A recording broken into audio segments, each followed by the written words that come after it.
Hello everyone and welcome to another plant propagation episode. At ngayon ang ipopropagate naman natin is our Monstera Adansonii or Adanson's Monstera, more commonly na tinatawag nating Swiss cheese plant. So ito na po yung aking na-propagate 2 months ago.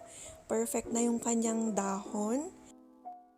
Ipapakita ko po dito sa video later on kung paano ko sila pinopagate. Please make sure to subscribe to our channel. Thank you! Kung gusto nyo pong maging lush yung inyong mga single Adansonii vines na trailing na, itap cut nyo lang po siya, gaya nito. Then, itatanim na natin siya dito sa tabi ng mother plant. And since meron na siyang active na ugat, hindi na to siya mahihirapang mag-adjust dito sa lupa. Dito ko siya pinutulan noon.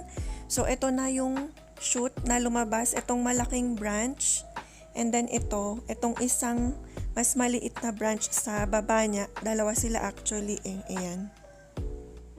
It helps kapag may kakapitan yung mga aerial roots para syempre hindi sila mag-dry out. And every time na kapag gusto nyo na silang i-propagate, active yung mga ugat. Ayan, mas mukha ng lush yung sa may babang part ng ating Adansonii. May dalawang shoot na yung ating Adansonii na tinapkat ko 3 weeks ago. Ito sila. Ayan. Ito din po yung rason bakit ang tagal kong maglabas ng bagong video kasi inaantay ko talaga yung update. Para naman hindi mali-mali yung sinishare kong mga propagation methods dito sa aking mga videos. So, para naman hindi kayo mabudol or ma-scam, kaya inaantay ko talaga kung effective yung mga pinagagawa ko bago ko sinishare. And fast forward to another 2 weeks later, and ito na po yung ating Monstera. Mahaba na yung kanyang dalawang shoots. Ayan. Yan. Ay, kita yung sinampay ng kapitbahay, sorry. Teka, ayusin natin.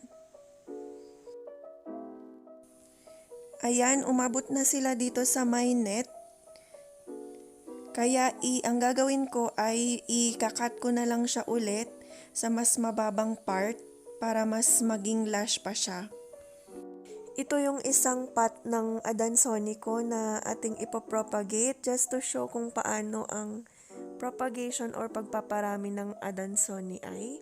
Medyo napabayaan tong isang pot na to since nag-collect ako ng mga philos. Ayan. Kaya ganyan yung leaves niya. Nakalimutan ko siyang diligan at i-mist pati. Summer pa naman. Pero napakadali lang naman niyang alagaan. Gusto niya lang nasa bright shaded siya na area. And then okay lang na daily watering lalo ngayong summer. Basta airy lang yung inyong soil mix. Yung ginamit ko noon dito is carbonized rice hull, composted na rice hull, at saka mga dried leaves. Nasa katagalan ay parang nagmumukha silang lupa. So dapat iripat ko na to actually. Pero i-propagate ko na lang. And since napabayaan siya, kaya i-fertilize ko muna. Then mag-wait tayo ng 2 weeks para ready siya for propagation. Ayan, ready na ang ating halaman for propagation. 2 weeks after kong maglagay ng NPK, complete fertilizer.